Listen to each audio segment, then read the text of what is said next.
नमस्कार, प्रादेशिक समाचार के साथ मैं आसिया नाजली। पहले मुख्य समाचार।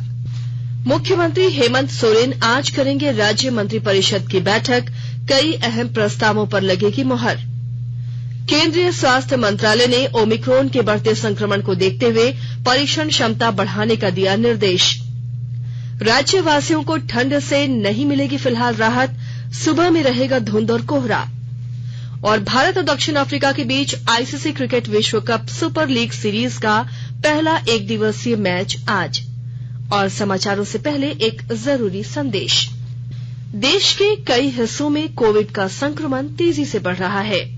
हम श्रोताओं से सतर्क रहने और 15 से 18 वर्ष के बच्चों सहित अन्य लोगों को टीका लगवाने में मदद करने की अपील करते हैं। कोरोना वायरस का नया स्वरूप ओमिक्रॉन चिंता का विषय है। कृपया सुरक्षित रहने के लिए 3 सरल उपायों का पालन अवश्य करें। मास्क पहने, 2 गज की सुरक्षित दूरी बनाए रखें, हाथ और चेहरे की सफाई का विशेष ध्यान रखें।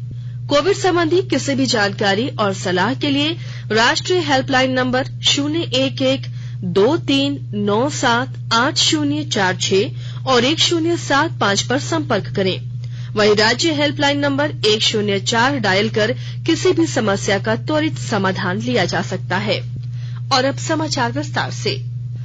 मुख्यमंत्री हेमंत सोरेन की अध्यक्षता में राज्य मंत्रिपरिषद की बैठक आज शाम 4 बजे से रांची स्थित प्रोजेक्ट भवन में आयोजित होगी।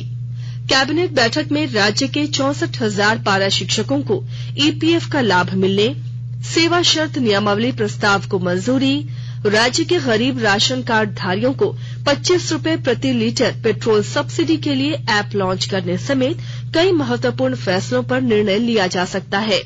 बजट सत्र के पहले राज्य मंत्रिमंडल की ये बैठक अहम है। केंद्रीय स्वास्थ्य मंत्रालय ने कोविड महामारी के प्रसार पर प्रभावी नजर रखने और तत्काल कार्रवाई करने के लिए राज्यों और केंद्र शासित प्रदेशों से कोविड जांच बढ़ाने को कहा है।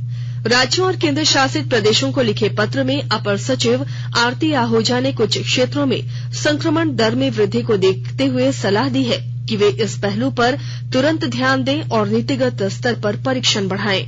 उन्होंने कहा कि कोविड के नए वेरिएंट ओमिक्रॉन को विश्व स्वास्थ्य संगठन WHO ने चिंताजनक वेरिएंट की श्रेणी में रखा है। उन्होंने कहा कि भारतीय आयुर्विज्ञान अनुसंधान परिषद के आंकड़ों से पता चलता है कि कई राज्यों और केंद्र शासित प्रदेशों में जांच में कमी आई है। देश में अब तक 158 करोड़ 74 लाख से अधिक कोविड रोधी टीके लगाए जा चुके हैं। स्वास्थ्य मंत्रालय ने कहा है कि कल 65,85,000 से अधिक टीके लगाए गए।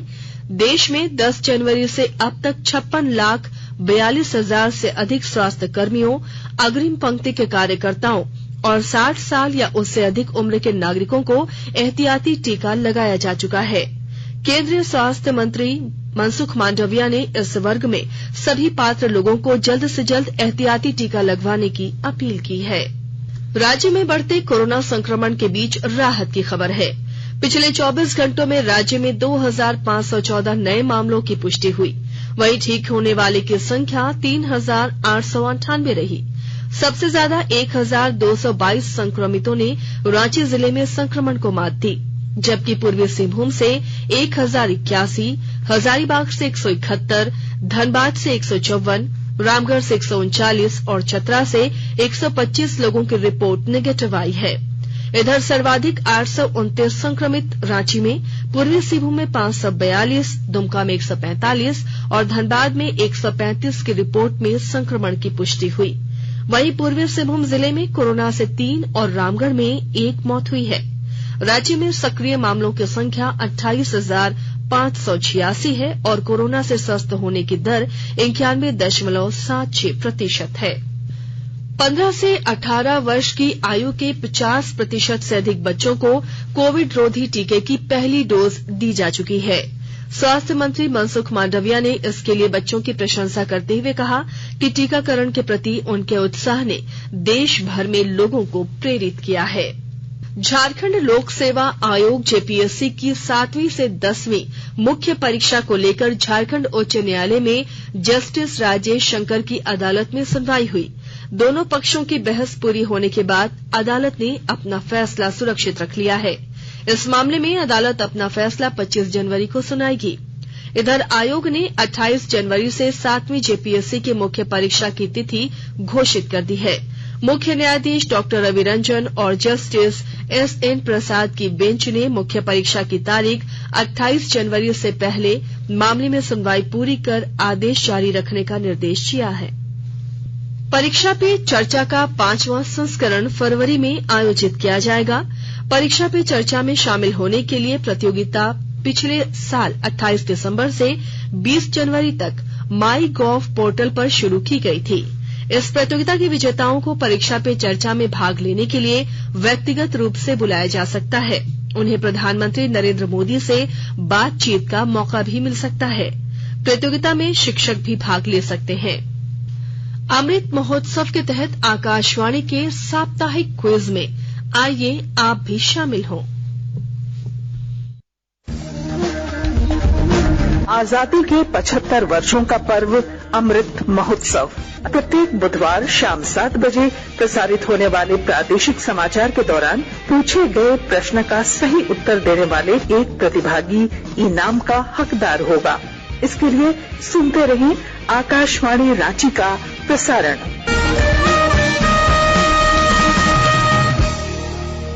जागो ग्राहक जागो, जागो ग्राहक जागो।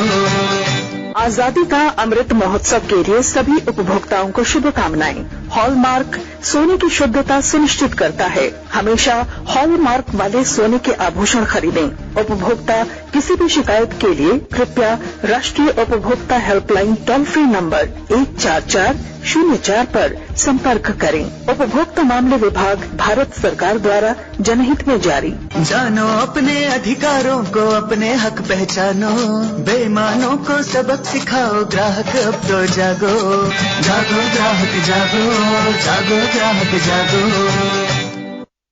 केंद्रीय पर्यटन मंत्री जी किशन रेड्डी ने विशेष रूप से युवाओं से राष्ट्रीय युद्ध स्मारक देखने की अपील की है।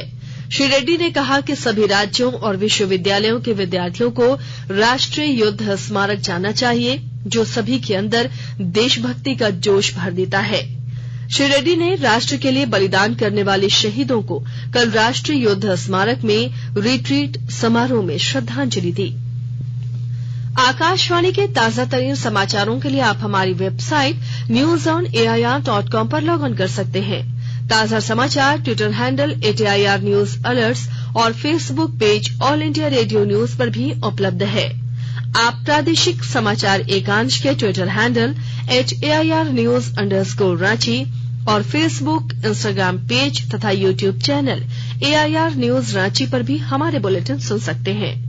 प्रादेशिक समाचार आप आकाशवाणी रांची से सुन रहे हैं और अब पेश है कोरोना से बचाव के कुछ संदेश। कोविड-19 से बचाव और सुरक्षित रहने के 3 उपाय। मास्क लगाएं, 2 गज दूरी है जरूरी, सुरक्षित दूरी रखें, हाथ और मुंह साफ रखें।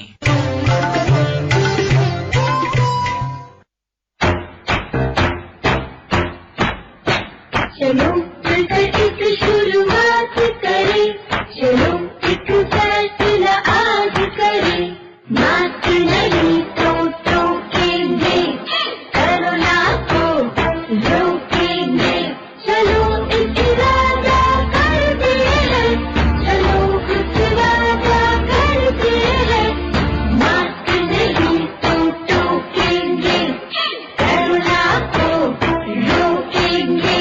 भारत सरकार द्वारा जनहित में जारी। प्रादेशिक समाचार में आपका एक बार फिर से स्वागत है।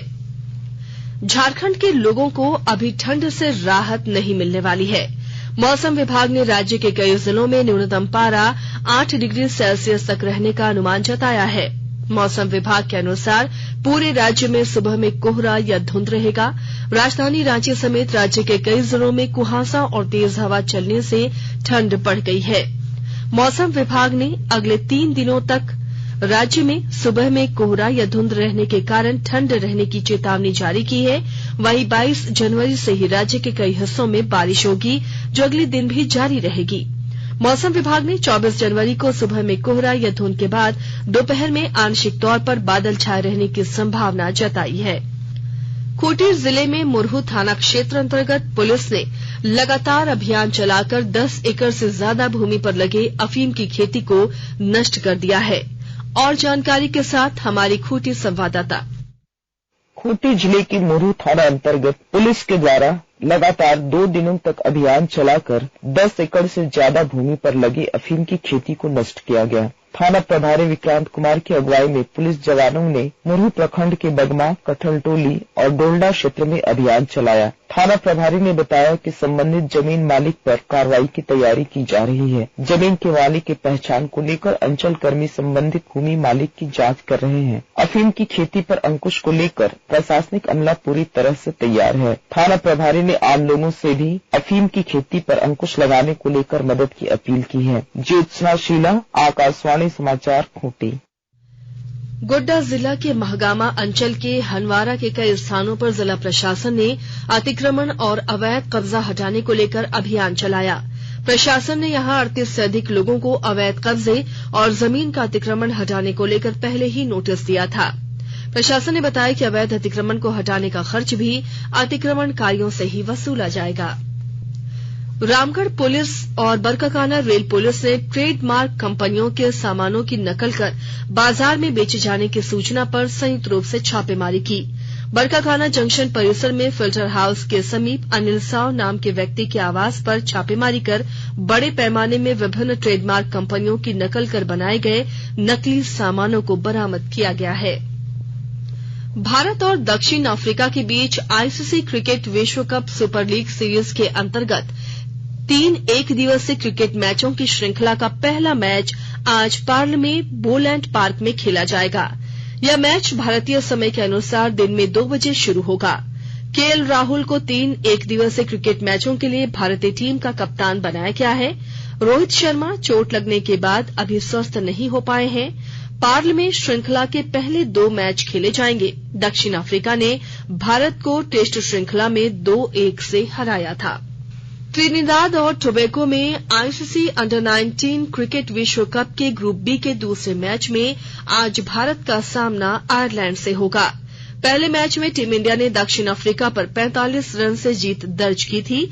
आयरलैंड ने अपने पहले मैच में युगांडा को हराया था।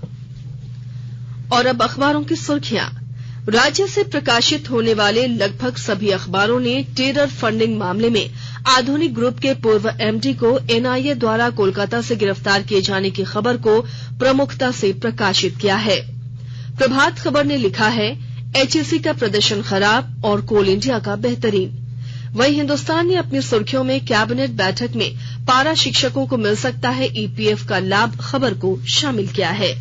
दैनिक जागरण ने लिखा है पीएलएफआई उग्रवादी निवेश और शुभम से जुड़े 8 बैंक खातों के 25 लाख रुपए फ्रीज। वहीं दैनिक भास्कर ने लिखा है 124 दिन बाद जैक को मिला अध्यक्ष और उपाध्यक्ष, समय पर बोर्ड परीक्षा की उम्मीद। रांची एक्सप्रेस ने शीर्षक बनाया रिम्स में डॉक्टर, स्टाफ और मरीज सहित 100 लोग कोरोना पॉजिटिव। वहीं अंग्रेजी अखबार हिन्दुस्तान टाइम्स ने लिखा है गणतंत्र दिवस पर होने वाले परेड में अतिथियों की संख्या होगी 5000। द टाइम्स ऑफ इंडिया ने 5 राज्यों में होने वाले चुनाव में राज्य की पार्टियों द्वारा सीएम प्रत्याशी की घोषणा की खबर को प्रमुखता दी है। अखबार लिखता है भगवंत सिंह मान होंगे पंजाब में आपके सीएम उम्मीदवार। और अब अंत में मुख्य समाचार एक बार फिर। मुख्यमंत्री हेमंत सोरेन आज करेंगे राज्य मंत्री परिषद की बैठक, कई अहम प्रस्तावों पर लगेगी मुहर। केंद्रीय स्वास्थ्य मंत्रालय ने देश में ओमिक्रॉन के बढ़ते संक्रमण को देखते हुए परीक्षण क्षमता को बढ़ाने का दिया निर्देश। राज्यवासियों को ठंड से नहीं मिलेगी राहत, अगले 3 दिनों तक सुबह में छाया रहेगा धुंध और कोहरा। और भारत और दक्षिण अफ्रीका के बीच आईसीसी क्रिकेट विश्व कप सुपर लीग सीरीज का पहला एक दिवसीय क्रिकेट मैच आज। इसके साथ ही आकाशवाणी रांची से प्रादेशिक समाचार का ये बुलेटिन समाप्त हुआ।